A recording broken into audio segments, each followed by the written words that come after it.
Welcome, everyone. We're going to get started here momentarily.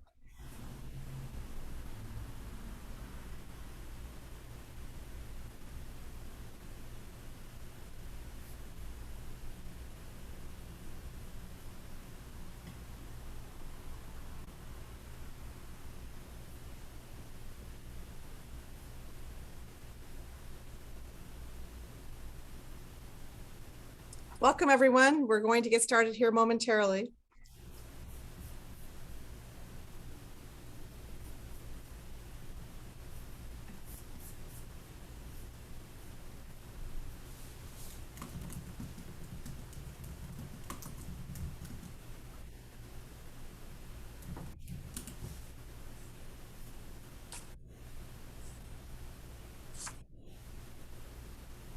Okay, let's go ahead and get started. Actually, we can take the main slide off and feature the panelists if that works. Thank you so much.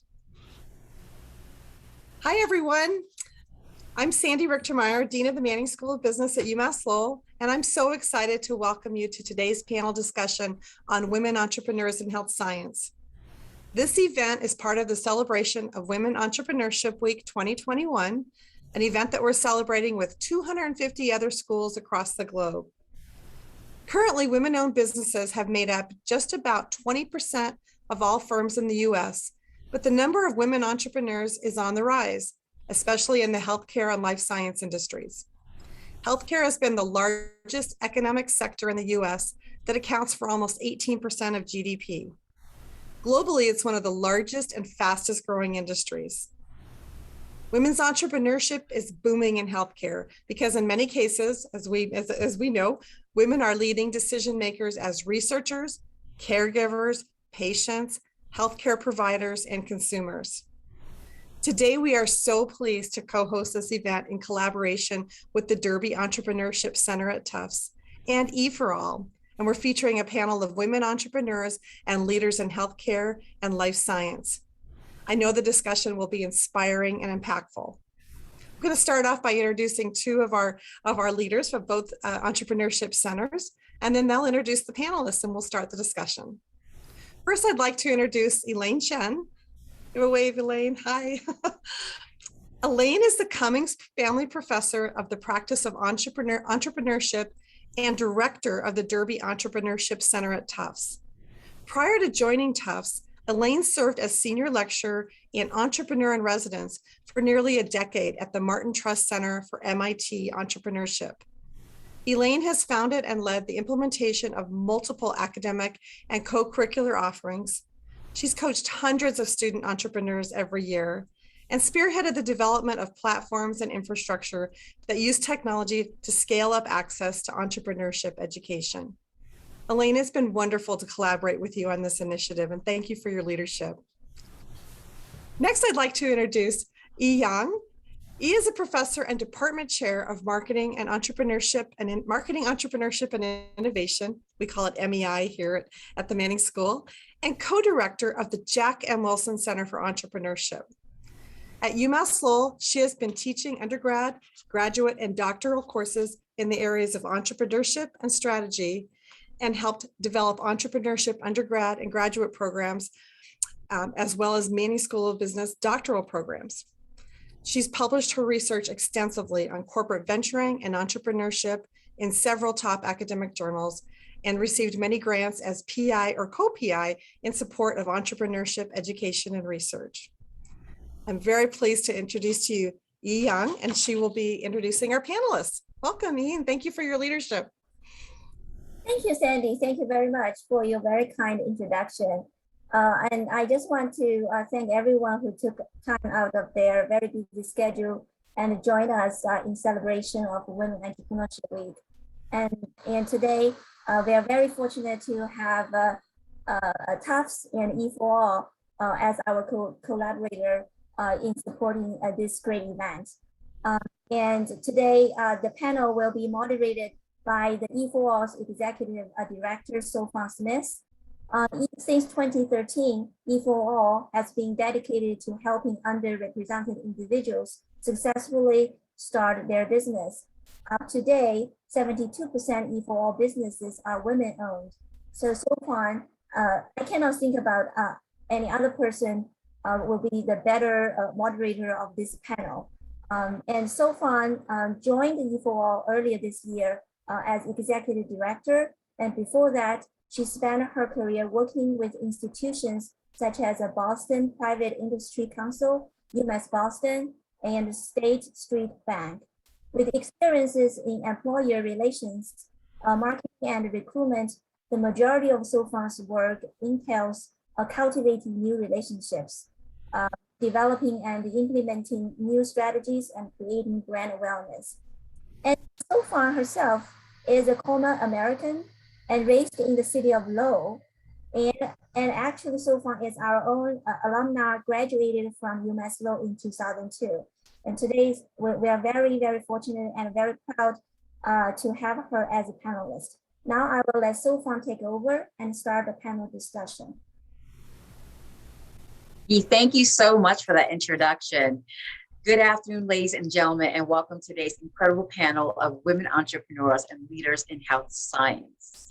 Healthcare and life sciences are driving forces that propel the U.S. economy. In these industries, women entrepreneurship is booming, as you heard earlier by the Dean.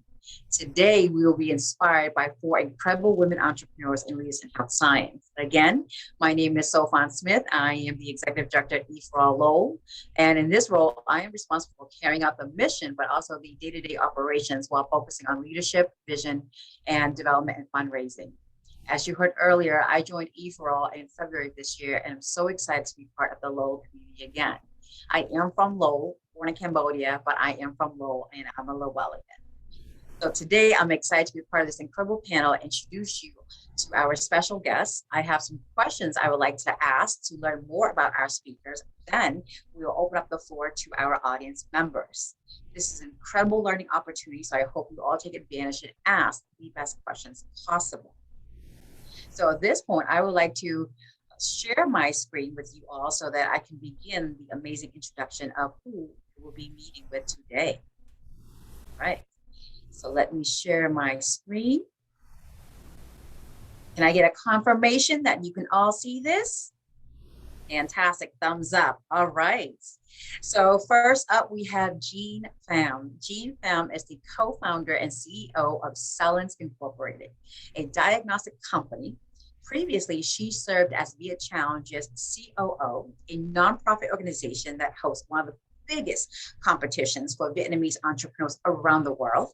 She was a global entrepreneur in residence, focusing on fundraising strategies and strategic alliances for high-tech entrepreneurs at the Venture Development Center at UMass Boston, a place I actually know very well because I've worked there for over 3 years.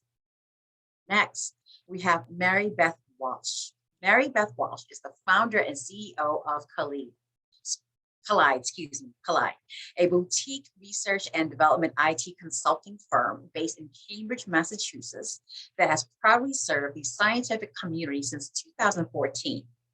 Prior to starting Collide, Mary Beth was involved in the scientific informatics community for nearly 20 years in various roles. She probably started this when she was 15 years old.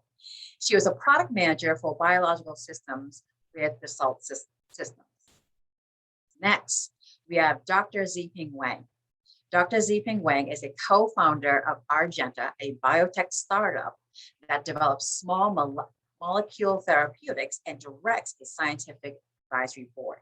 She's a national and international leader in large-scale epigenomic sciences, and she has led the Data Analysis Center and Consortium since 2012 and co-led the Data Analysis Center. Then we have Dr. Meredith Fisher. Last but certainly not least at all, Dr. Fisher is a partner with the Mass General Brigham Ventures, focusing on early stage investments and company creation. Previously, she was in the private/family office at Bracebridge Capital, serving as director of private investments. Prior to that role, she led business development for Ginkgo Bioworks and was senior director at Pure Tech Ventures. All right, so did I not promise you that we're going to have an amazing group of women entrepreneurs for today? I mean, just reading the bios alone was inspiring. So here are our panelists. So we can have a very soft round of applause. All right, so I'm going to stop share. And now I have some questions I would like to ask our panelists. Okay, so first I would like to hear from our amazing panelists. What inspired you to start your own business? And you know what? Let's start with Mary Beth. Yeah, I always enjoyed the sciences and I always enjoyed working with people, and I didn't really feel like there was a place for me. And I felt like there was an opportunity to do something a little bit different. And I, was really inspired to do something with my science background and also kind of forging ahead with a different way of working. Okay, that's amazing. What about yourself, Dr. Wang? So I have been busy doing research, writing papers, working with collaborators, and so I feel like at some point everything is well and busy, but it might be interesting to start a company, and the opportunity arose. So one of my co-founders, I have two other co-founders. One of them was a PhD student of mine. And so that's probably very common between professors and previous PhD students. And we started this company together because we have been always talking over the years what could lead to commercial applications of our research. So it just came naturally and seems like a wonderful extracurricular activity for me. It was an extracurricular activity for you. Oh my gosh, that's awesome. I don't know if that would have been my choice. What about yourself, Meredith? What inspired you to start your own business? Well, the majority of the companies that I've actually been part of started have been nucleated within the National Brigham system. So for me, what gets me excited is probably similar to what Ziping was talking about, but from the investment side, which is to say, have technologies and research reached a point where they are ready for financing? Do we think that they could make a fundamental difference in healthcare and solve an unmet need? Is it something that we think actually fundamentally as a primary focus on investing could make a significant return for us by way of putting capital to work? I think those are the things that sort of fundamentally lie in why I get excited and want to start companies. But I think if you step back with 10,000 feet and ask me for a moment, I think the other thing for me, trained both as a scientist and a business person, is exactly what we're talking about here today, which is the need and the excitement around having more women participate at all levels in the entrepreneurial ecosystem, myself included. So that fundamentally is the other thing that just excites me. It's one of the most exciting things I can imagine by way of career, and I'm grateful to get to do it every day. I'm going to come back to what you just said earlier, Meredith, but I'm going to let Jean answer the question I asked the other panelists first, but I want to definitely come back and ask, why haven't we seen more women in this field? So Jean, why don't you tell us, what inspired you to start Cellens? Yeah, and first of all, I just want to say thank you for having me. I feel very honored to sit in the same panel with these wonderful women. I think my reason is a little bit more on the personal side. So my dad is an entrepreneur and a builder. He did not finish college. Vietnam in 1990 is a very different country than what we had now. We just came out of the war. There was not much opportunity in the country. So he left for Hong Kong, came back 7 years later and started his own company and have very successful career in the civil engineering industry. So I think I was have a very early exposure to entrepreneurship, and see how my dad run the company also inspired me a lot. Throughout college, I will always involved in this kind of activity, and finish school. I worked at accelerator programs and running competition and working side by side with these entrepreneurs, to the point that I realized this is something that I wanted to pursue as a career. So I take the plunge and go full time as a co-founder of the company. But I think another reason is also like my early mentors who are women. I think it's not cliche to say that you have to see it in order to actually do it. So two of my early mentors are women investors and entrepreneurs who run their own organizations and investment fund and really mentor me and take me under their wings so I can learn so much before I started my own company.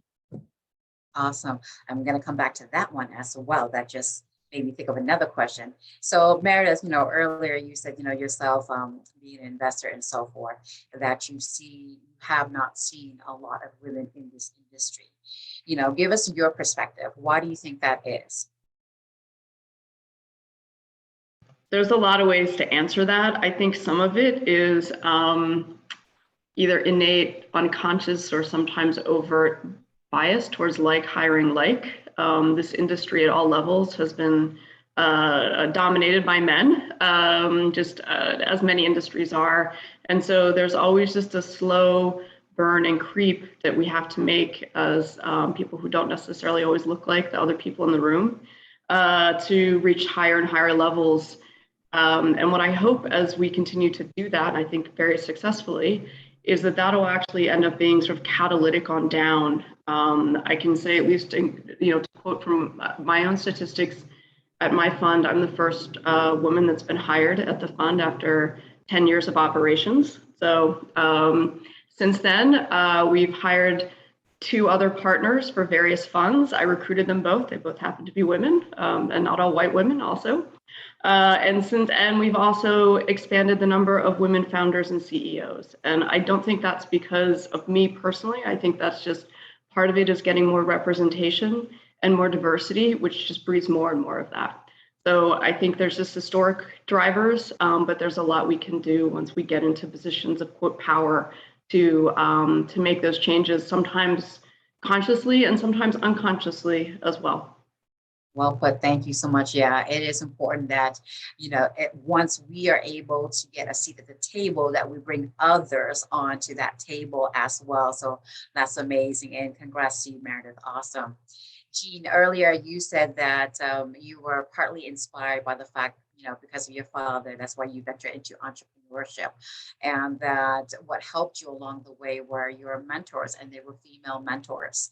So, I would now like to ask the panelists, so what has motivated you along the way? Because next we'll talk about challenges. There are lots of challenges as an entrepreneur in general. As someone who manages an entrepreneurship organization, this is something I let everyone know, that as an entrepreneur, you are going to be on a roller coaster ride where it's up, down, and you're going to be spinning around. You're going to question yourself, am I doing the right thing? And is this possible? So let me ask Dr. Wang and Mary Beth, what motivates you to continue on this journey every single day?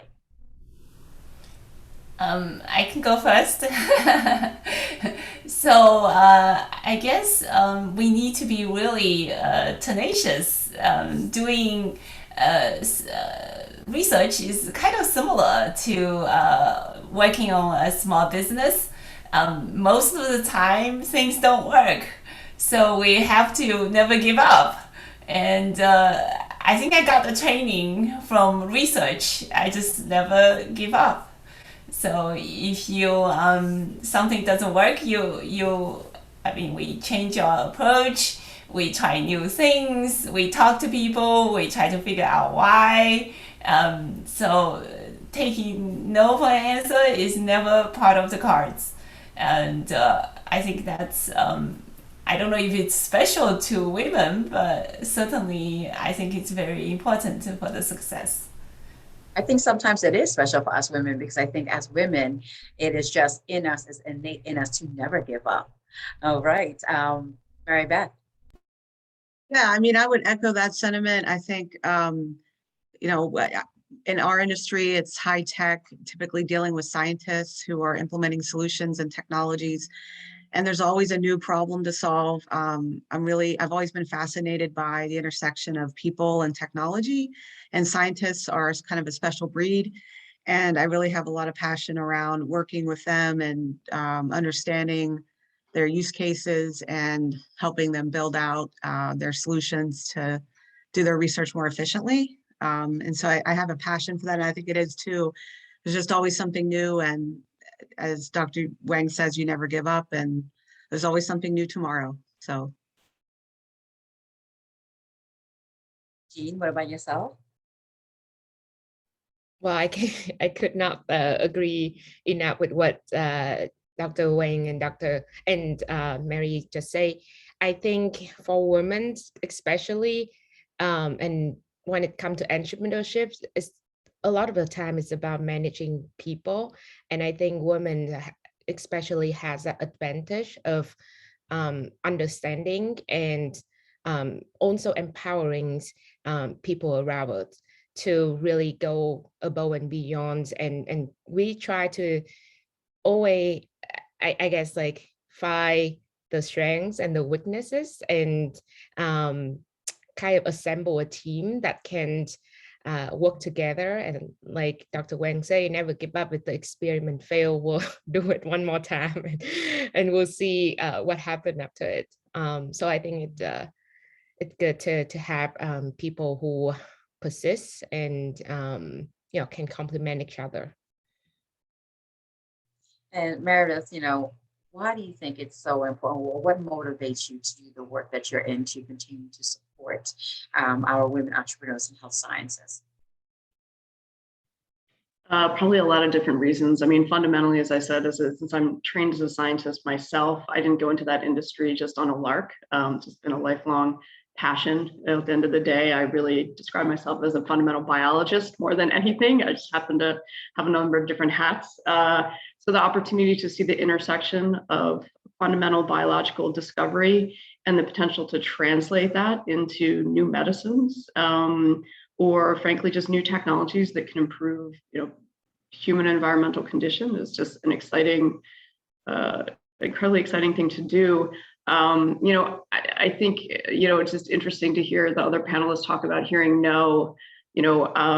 About half of the time that I'm working, I'm trying to actually start new companies, meaning that I actually wear an entrepreneurial hat in addition to my investor hat, have to convince other VCs like myself to write checks to these companies for millions of dollars. And the other half of the time, I'm the one that's sitting on the other side of the table having people pitch me. And it keeps you very humble, and it keeps it very real for you, because I spend a lot of time hearing no and a lot of time saying no. But every once in a while we get a yes. And I think for me, that yes will carry me for a year or more if I just get one of those. And when you hear no, or have to say no, you kind of, take the hits and you get up the next day and you do it again. If you don't want to, then this probably isn't the right path for you by way of entrepreneurship, because you have to be able to hear those no's and swallow it. And you have to get so overly excited about hearing those yeses that it just drowns everything else out. Awesome. Thank you for that. And, ladies, I'm sure you have experienced many, many challenges along the way as you were starting up your companies. I can only imagine. And so I would love to hear some of the toughest challenges you've had to face so far. So Mary Beth, what was maybe the top one or two? And how did you overcome it as well? Yeah, that's a great question. I think my biggest challenge was funding. I chose to not pursue external funding, and I started the company on my own, and over time build it up with the support of my clients who have put me into their supplier diversity program, so I got more favorable payable terms. But over time, it was a struggle to bring on new employees, but we've kept it going, and now we're looking at the next stage of growth. And that may not be the same. We may not be self-funded going forward. I'm not sure, but that's definitely been a challenge to try to manage. I really wanted control over the way we operated, the way our team was structured, and our collaboration. I want a very flat organization, so that was very important to me, and I really worked hard to maintain that control. But it's not easy. I'm still struggling with it. Thank you. Jiping, what about yourself? You know, what were some of your challenges as you were starting this up? I think it's to hire the best people. It's so challenging right now. Boston is a great place for talents, but still, it's very difficult to find good people and so much competition. We obviously had difficulty getting money at the beginning with VC funding, but we overcame that. So we actually have a pretty big seed round of funding, and right now we are raising Series A funding. So we succeeded in that, and going around talking to VCs, just like Meredith said, pitching to different VCs. It's a bit like putting up a show and putting our best foot forward, trying to explain why our technology will work, will be promising, and what's valuable about our ideas. So we did all that actually for a whole year, and it was quite a learning experience. For me, I mean, I'm kind of used to the ideas of that, are kind of similar to writing grant proposals, but it's much more interactive. You kind of have to nail the message within like half an hour, otherwise people just forget what you're doing. So it was a really fast-paced, interactive pitching. It was several months, and three of us, the co-founders, went around from door to door and raised the money. And I think that was a challenge for sure, and we succeeded in that. So now is the challenge is to hire the best people. We have 10 people in the company. We have a site in Woburn, newly renovated. So everything is going well, but that I think is the key to the success of our next step. Got it. Hiring the best people. All right. So I'm sure pitching was definitely a challenge. That's something that we do at E4All too. And so I know it can be so nerve-wracking to pitch, because how do you pitch your idea and not only have the other person at the end of the table understand what you're saying, but how are you different from other companies that have been pitching to Meredith? So maybe Meredith, could you give us your top 3 tips for how to pitch? Yeah, so I'll actually start back with one of the top things, which is what Ziping was talking about, which is you really only have a short period of time to get people interested.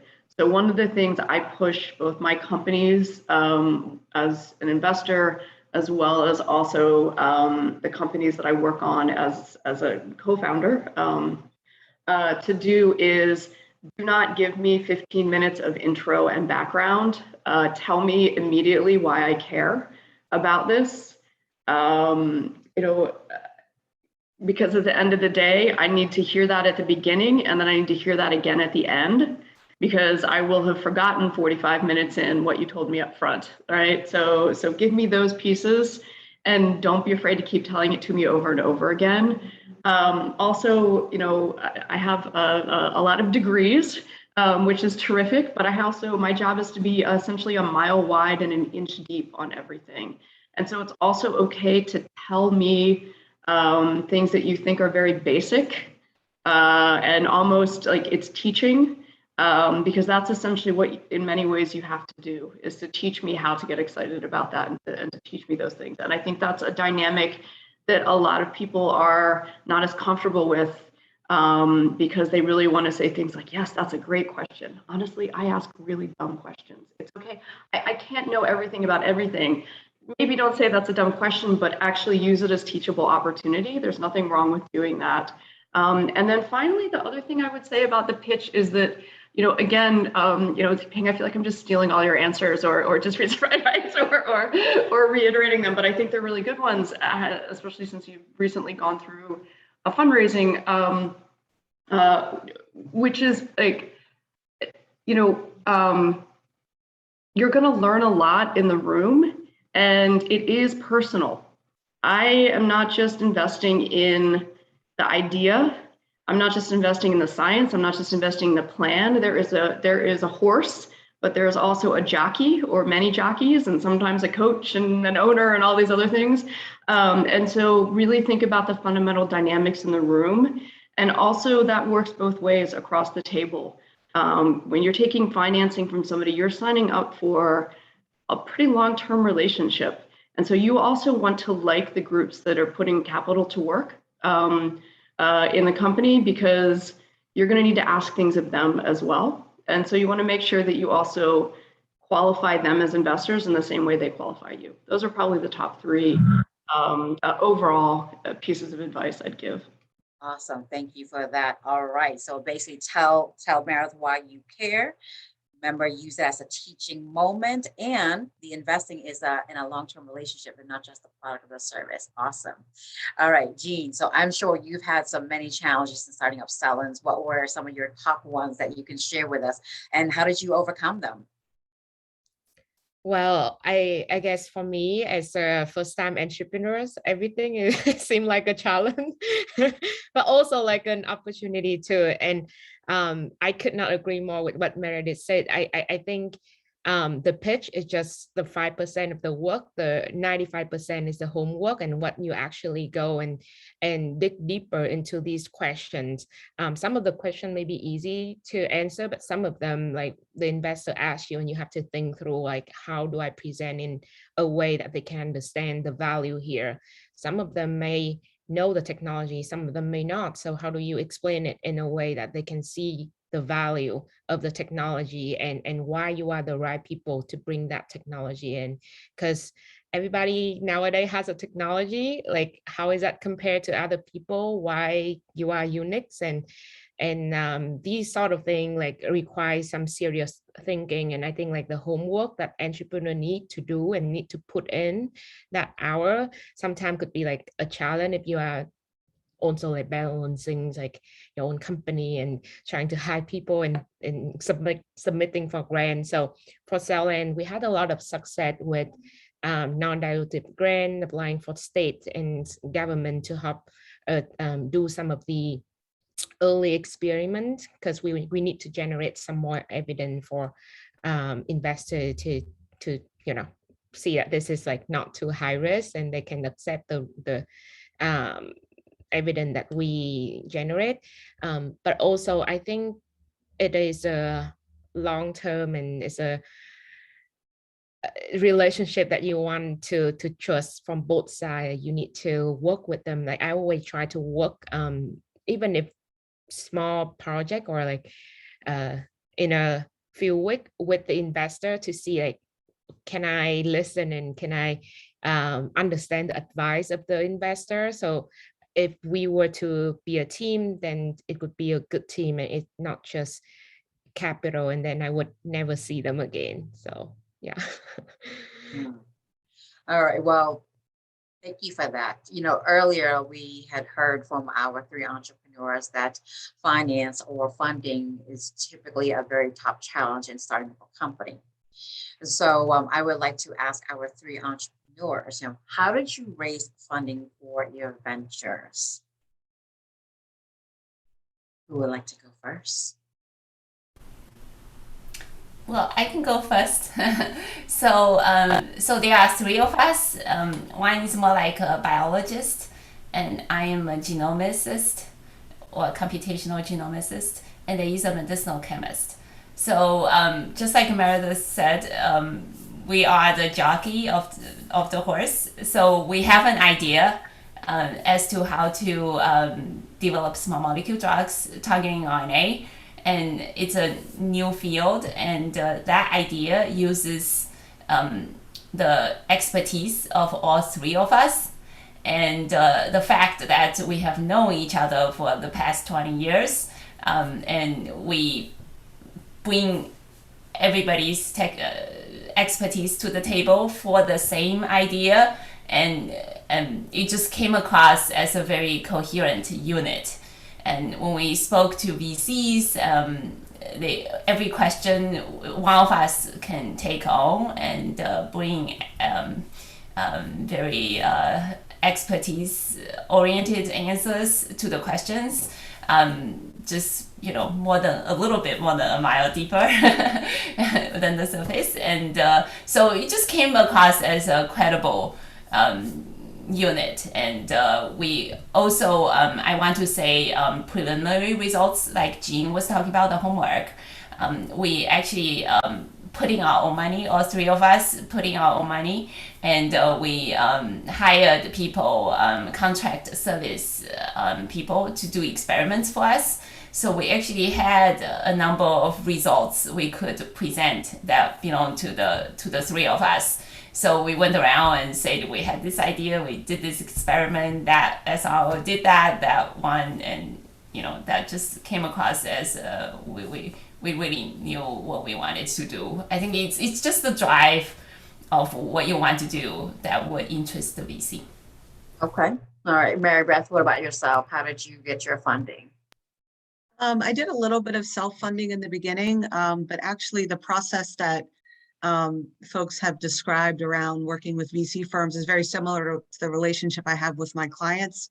So most of my clients are pharma companies, and we have a very strategic relationship, and I've developed those relationships over a period of several years and delivered on several projects. So they've actually provided funding for us, prepaying for services, and doing things just to help keep us afloat. And they've been, I'm a member of the diversity programs at several of the companies, the supplier diversity programs, and they're incredibly supportive. Actually, you just have to ask. And I've never been afraid to ask. So I just, would ask, hey, could we, we're going to do this engagement. Could we get the funding up front? After a couple of years of working together, we were able to do that. And that allowed me to grow. So it's been organic, really, but on the backs of our customers. Awesome. Thank you. All right, Jean, what about yourself? Show us the money. How did that happen?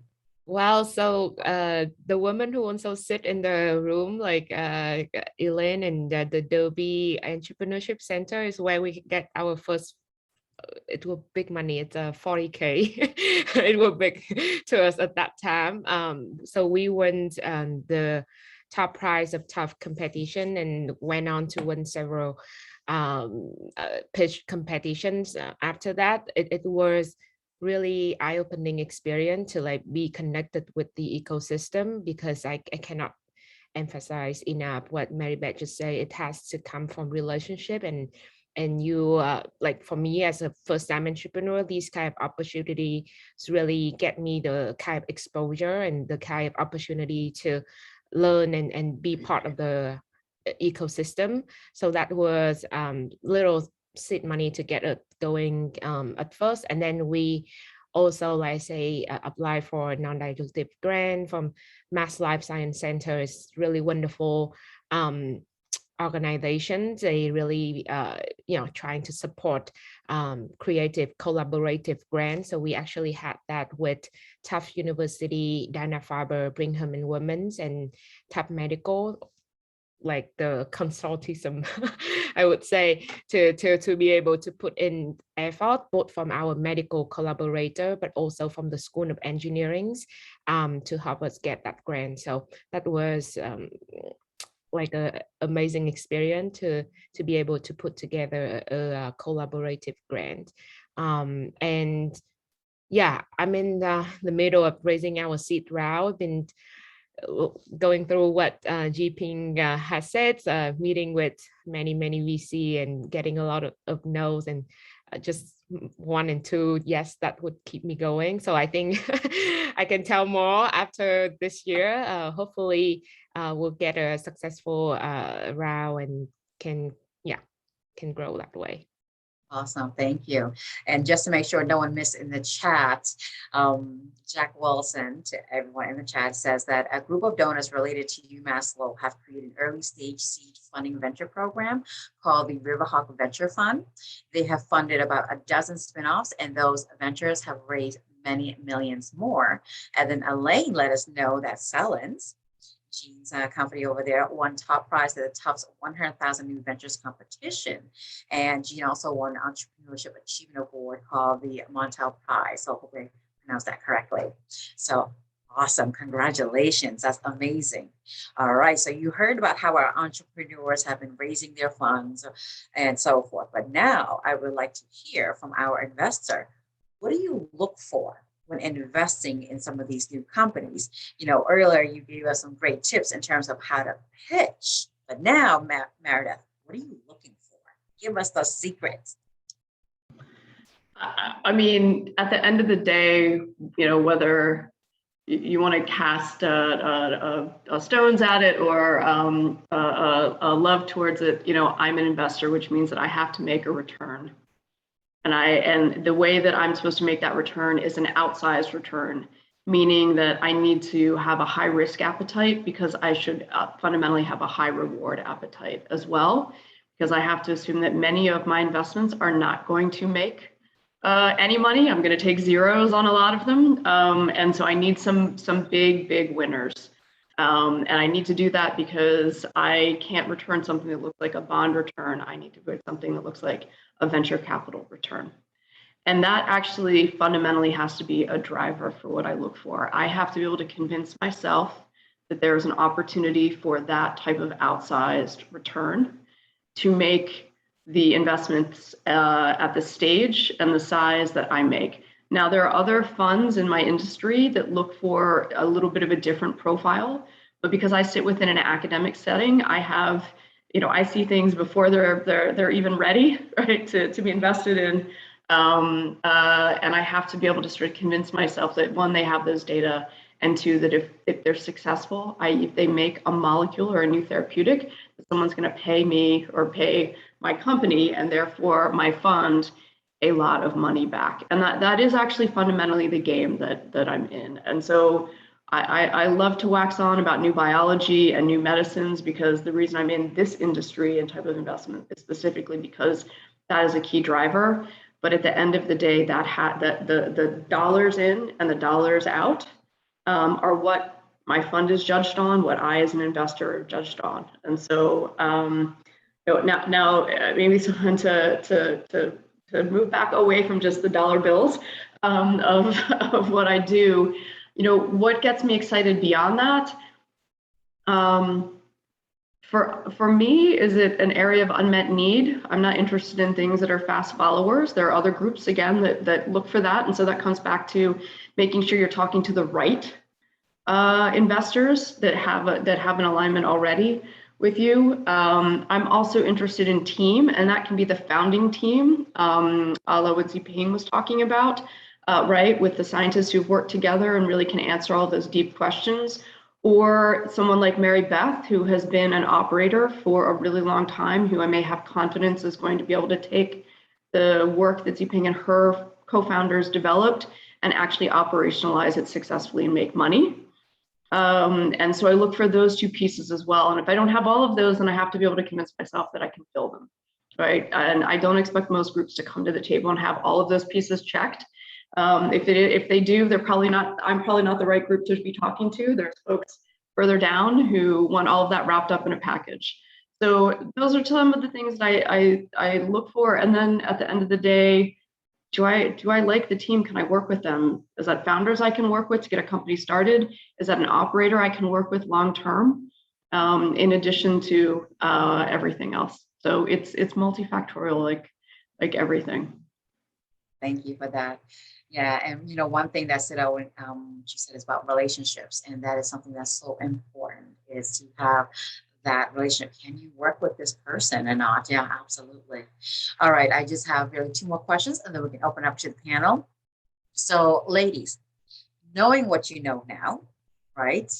Looking back, if you can go back in time, is there anything that you would have done differently when you were first starting out? Knowing what you know now, anything that you would have done differently?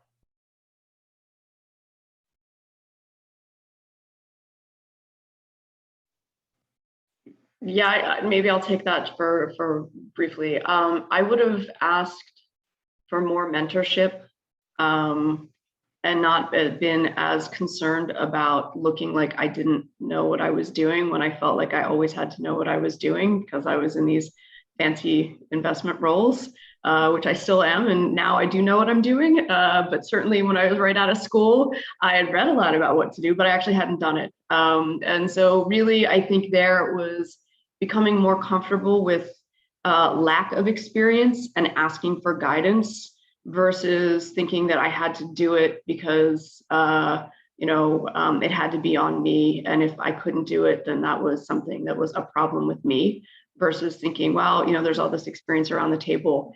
Gosh, I would really benefit from it. So that's probably something that I would go back and do. Awesome. Yeah, it is important to ask for guidance and mentorship. Mary Beth, anything that you would have done differently? Yeah, I mean, for me, I think, we compete against the big consulting firms, Accenture, Deloitte. And when I first started, I thought I needed to be another Deloitte or Accenture. And I think that was just, and this is the way when they make proposals, they have very specific templates, and these are reused over and over again. They get efficiencies. But that really wasn't actually what evolved over time was that we're very custom with our customers, and we understand their environment very, very closely. And that allows us to really see business transformation and change. But at the beginning, I thought I needed to try to pretend like I was the suit guys. And I guess I, was naive, and I guess a mentor would have helped. But, I always stay true to the market. So whatever is working is what I go with. So I learned that, trying to compete with Deloitte, I was not going to win because they were much larger than me, even if I had the same slides. So I had to do things differently. So it was something I had to learn and evolve over time. But I wish I had known that it's okay to be different. And that's actually could be your competitive advantage. So. Absolutely. That's wonderful. Siping, what about yourself? Anything you would have done differently? Sometimes I think, I think asking for advice is certainly something that we could have done more. Mentorship from people who are more experienced. We kind of charged headlong into the march and try to do everything that we thought would be important. For example, like our BC has milestones. We will try to meet every one of them to the dot.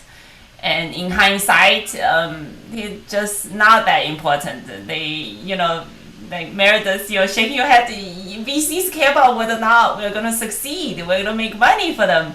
And they're not like funding agencies. They're not bureaucrats. And, if we think the playing field has moved, we can tell them, we're going to hop on to the next thing. This other one is more important than the previous milestone we drew up several months ago.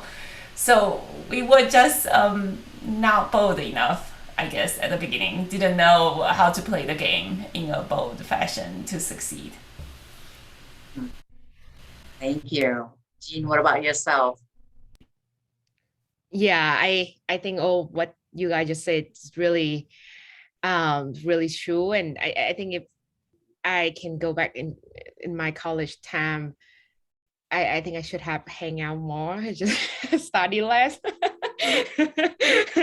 Because essentially it's all about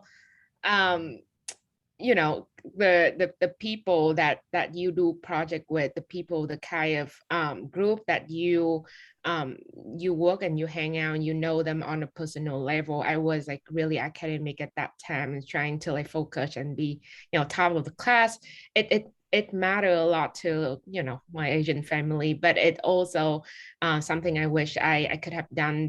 Try competition when I was in undergrad, not wait until like graduate school, and then just hang out with different people so I can broaden my perspective about life and about different industry. Because now I look back, my classmates all do like very different thing when we was in school. So that was something that I wish I had done more. I hear you on that one. Thank you for that. Thank you.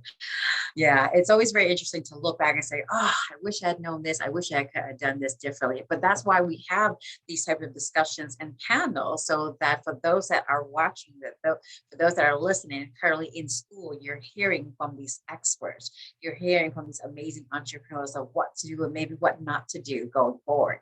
So we do have some great questions from the audiences. And one of the questions came from Bill. I believe his last name is Bill Yell. I apologize if I mispronounce it. Bill asked, can any of you share examples of some of the challenges you've experienced in building a team? You know, we heard earlier that some of you said finding talent is sometimes can be a challenge, even though Massachusetts, Greater Boston, we're full of talented folks. It can still be a challenge finding the right people. Who would like to take that one? Hey, Maribeth? Sure, I can take that. So I've really tried to think out of the box. I have the same problem. It's hard to find really good people, but what I try to do is attract and retain the right people by being flexible. So one of the people on my team is a Pilates instructor half-time. She's very passionate about it, but she's a brilliant consultant. So we're very flexible with her. I've brought on several consultants who are retired, who, you know, weren't in the workforce and they wanted to get back into doing things, and they're extremely skilled. And we're known for quality over quantity. So the people we bring in are skilled. So I try to look for people that, you know, maybe they have a reason why they haven't been in the workforce, or there might be something attractive. I like to go on LinkedIn and just strike up, you know, conversations with people who look like they have good background, and try to network. And but it is an ongoing challenge for sure. But I think the key is to put the people, you know, when you do have a good person, you have to treat them well and make sure they're happy personally, and then the work will follow. So to me, it's sort of like having a family environment. I grew up in a very big family, so I like that kind of environment. But it is definitely a challenge in this town to find. But I have people in Idaho. I have, you know, somebody in Connecticut and Maryland. So I also have, I'm not geographically limited given that I'm in IT. So it's easier for me than for someone in a lab, obviously, but. Thank you. All right, this next question comes from Jennifer Percival, I believe. And Jennifer wants to know, for an entrepreneur that's looking to get started, can you share some tips on how to connect with a mentor, and how do you select a mentor as well? And, you know, Meredith, earlier you talked about that and saying that you wish you had asked for more guidance and asked for mentorship. So could you explain, and how do you go about finding the right mentor? Yeah, so again, you need someone that has both an expertise that you think you'd benefit from, and someone that you think you can build a good working relationship with as well, and who will also give you the time and be interested in sort of being a reciprocal relationship.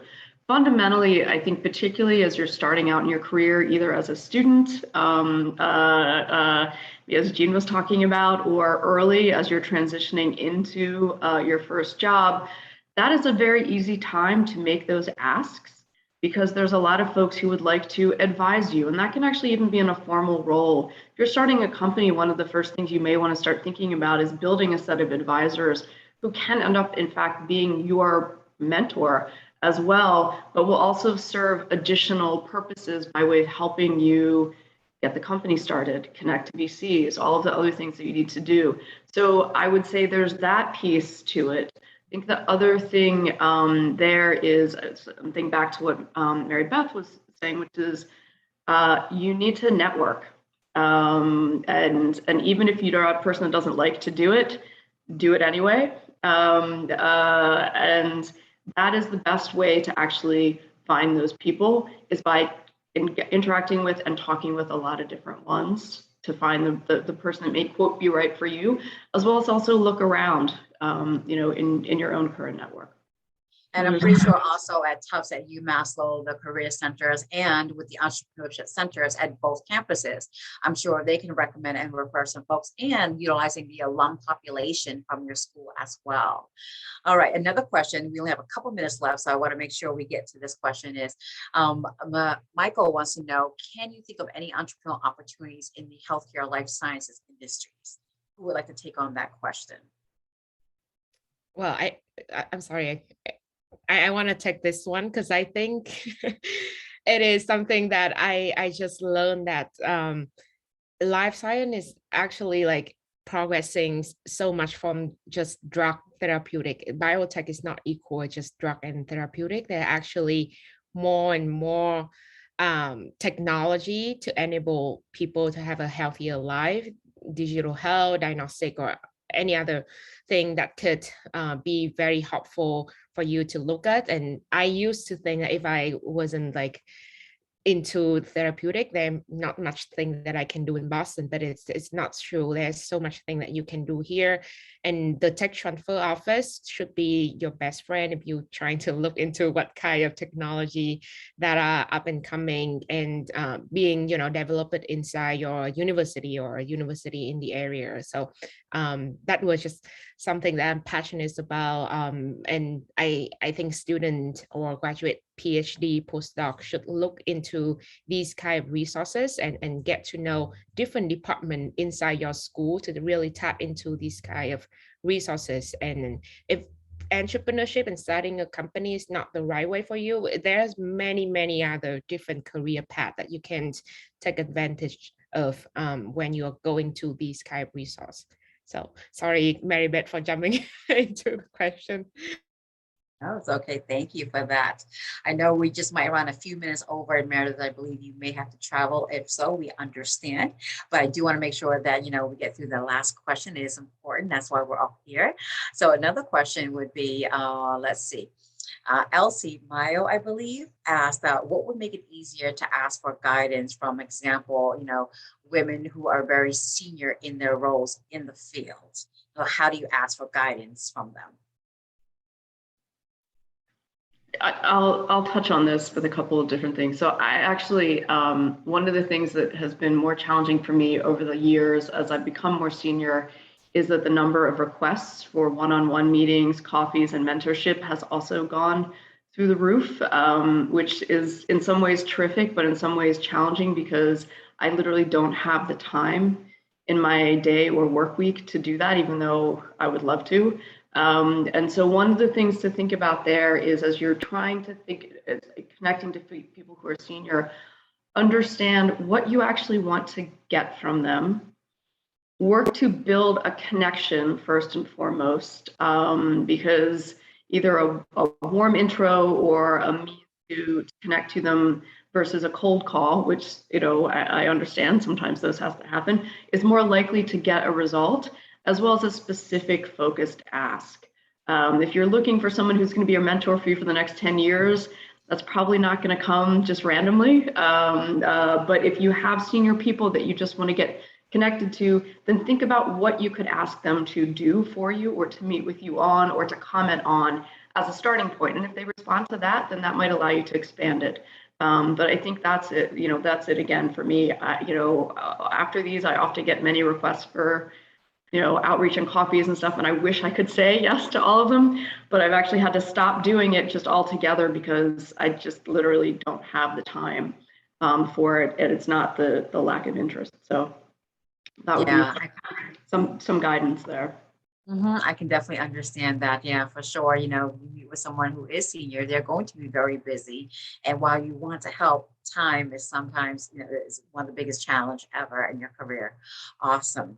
All right. So I think those are all the questions that we have for today. I just want to make sure I did not miss any questions at all. If I did, please retype the question in. I think I got everyone. All right, then. All right, well, ladies and gentlemen, that was an amazing panel of women that we just heard from. And what I heard from today is that, to go into this field, one thing is to be tenacious. You never want to give up, and you have to have passion. Sometimes you cannot take no for an answer.